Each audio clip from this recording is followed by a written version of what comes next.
What do you think the A's biggest strength is going into spring training?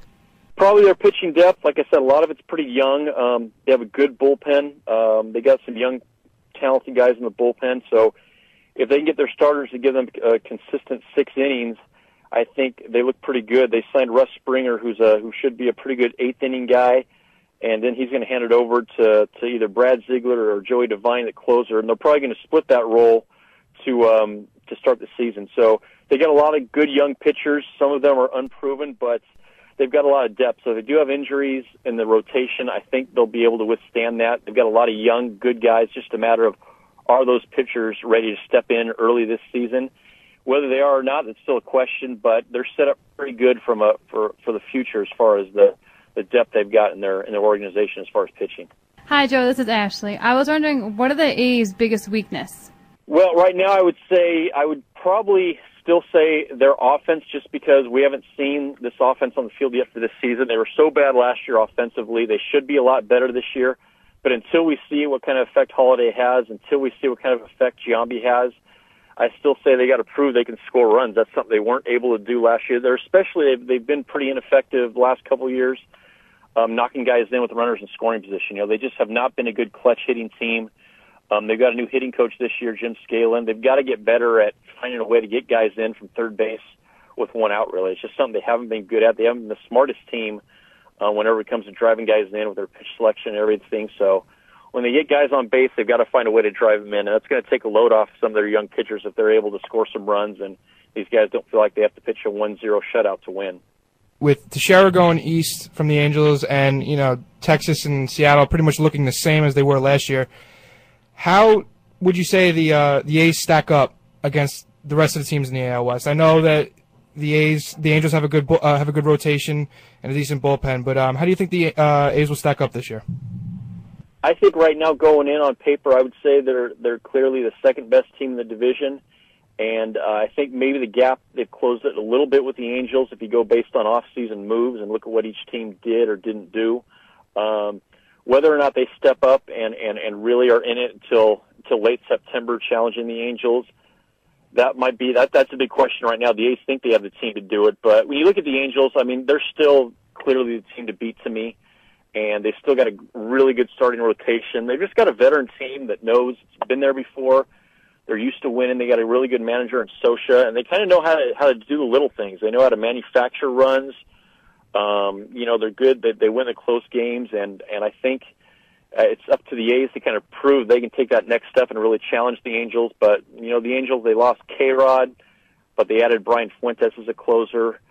They didn't bring back Teixeira. They added Bobby Abreu. He should help a little bit. Their offense isn't the greatest. We'll see if they can score some runs, but they're clearly still a team to beat. But I think the A's, with adding the offense they did, I think they've narrowed the gap a little bit, and we'll see if they can really mount a challenge here. A's won 75 games last year, 75 and 86, 24 and a half games back of the Angels. What do you think is the realistic ceiling win-wise for the A's? Is this a team that can win 85, 88 games, maybe a 10-win improvement, or do you see them maybe being in that 75-win range again? I think they can get. I think 85 wins is probably the max we're looking at for this team, and I think if they can get a winning record, I think that's a pretty good step forward for them. And again, they've got good young talent. It's just a matter of this unproven pitching, how they do. It may be unrealistic to think they're going to step up and win 90 games and unseat the Angels, but if these pitchers come through and their offense is improved as we think it's going to be, maybe they can surprise some people. But they've kind of treaded water the last couple of years. They had similar records each of the last 2 years, and I think if they get up over 500, I think it's a pretty good step forward. It's probably a pretty realistic goal this team should be shooting for right now. What about Texas? 79 wins last year, 21 games back. Are they kind of lost in the shuffle here, or will they be a team that maybe All-Star break beyond, still maybe competing for that AL West? The stuff I hear about Texas is they've got maybe the best farm system in the game, so it looks like they're setting themselves up good for the long term. Obviously, everybody says, what does Texas lack every year? They lack pitching, and if they can find a little bit of that, that's always the key for them. They always score runs, it seems like. They got that good young shortstop, It was Elvis Andrews, I believe. They're going to bump Michael Young over to third base to make room for him. They've got a lot of young players. Looks like they're headed in the right direction. Whether or not it's this year for them, who knows? It's always a matter of their pitching, and if they can find the pitching to keep the ball in the ballpark down there in Texas. They always have the big bats. I think they're definitely improved. I think the A's maybe have an edge on them on paper going into the season, but Texas, if they find the pitching, they could surprise a little bit. Before we let you go, we're talking to Joe Stiglich, Oakland Tribune. Stadium in Oakland, I've read a lot about this. What is the status of it? Is there, anything new in the last couple months with maybe the A's getting a new stadium? Because I know they've wanted it for a while. They have. They've been talking about it for a while. There's nothing really new that's developed recently.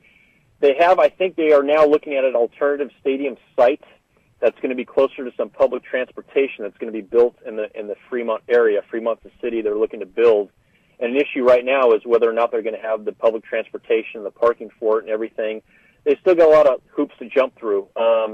They're facing a lot of opposition from a lot of the neighborhood, just the people who live around the area who are worried about the traffic congestion that might come up. So there's a lot of people they got to please still to make this happen, and it's still very much up in the air. The A's want to do it. They need to get in a different stadium, maybe a smaller stadium, and just have more of a home field advantage. But it's very much a question mark right now. And the A's are saying, if we get a new stadium, we can get some revenue going. We'll be able to re-sign some of these up and coming players, and maybe we'll be able to hold on to our superstars. And they're kind of counting on this new stadium, this plan to be able to do that. But if they don't get the stadium, there's no guarantee they're going to get it. They may be stuck in the Oakland Coliseum for a while, and then it's a matter of whether or not they just decide to start spending more money, even if the revenue isn't going to come in, if they want to be competitive. So the stadium is very much up in the air, and it's kind of very key to their plans for the future. So it's kind of it's still very murky right now, that's for sure. They've got a plan, but that plan's nowhere near completion right now. Years ago, the talk was on Moneyball and Billy Beane and, talking him up as a relative genius. Has the luster kind of worn off Billy Beane now that the A's have had a couple bad years? And now maybe is Billy Beane's allure maybe a little less in Oakland than it was back in the early 2000s when there were books about him and articles left and right about him? What about Billy Beane? I think locally a lot of fans get restless a little bit, especially when they've seen the players that got shipped out the last couple of years. But he has brought in a couple of players this year. Locally, I think the fans are ready to see a winner again. I got to tell you though, nationally, I don't think he's lost any luster at all. I mean, you guys probably saw there's supposed to be a movie that's going to be made about Moneyball. Supposedly, they want to turn it into a movie. And Brad Pitt apparently is going to sign on to play Billy Beane. I mean, my gosh, we all wish we could have. We were interesting enough to have Brad Pitt play us in a movie, right? But that's probably going to happen in the next year or two. So people are still kind of fascinated, I think, about the way he goes about running a baseball team. But it's interesting when you look now. I think the A's are kind of moving away from some of the Moneyball philosophies. A lot of Moneyball, that philosophy was built on kind of drafting more unheralded guys that maybe other teams have overlooked. And now when you look at the A's, they're starting to pump a lot of their money now into the farm system, into their development, and they're starting to shell out a little more money for signing bonuses. So I think they're kind of seeing the need to land some of these kind of blue-chip prospects out of the draft and maybe go after some more highly touted guys that other teams usually go after. So I think they're shifting a little bit just by the fact that they're starting to go after higher caliber prospects now, and they're looking to pay more money to those younger guys. So, maybe people were trying to copy the Moneyball philosophy a little bit now, and now I think the A's are kind of reversing field a little bit just because they have to do that to kind of get back on the winning track. So, maybe it doesn't work as well as previously thought. Maybe it's time to change a little bit. I think some other teams maybe started seeing the A's when they had success with Moneyball philosophy. Maybe they're going after the same kind of prospect now, and so maybe the A's don't have that market cornered anymore. But I think about a year ago, Billy Beane said, we need to kind of replenish our farm system. What happened was they just they weren't churning out the prospects they were, so they're really trying to pump a lot more money into the farm system and replenish it. And if anything, the kind of prospect, the kind of player they're trying to develop now is a little bit of they're going a different path from Moneyball in that direction. So I think it is just they've kind of seen that it's time to change and time to go after something new maybe. All right, Joe Stiglich from the Oakland Tribune helping us preview the A's and the American League West. Joe, thanks so much for joining us. You got it. You guys worked me out, man. Thanks a lot, huh?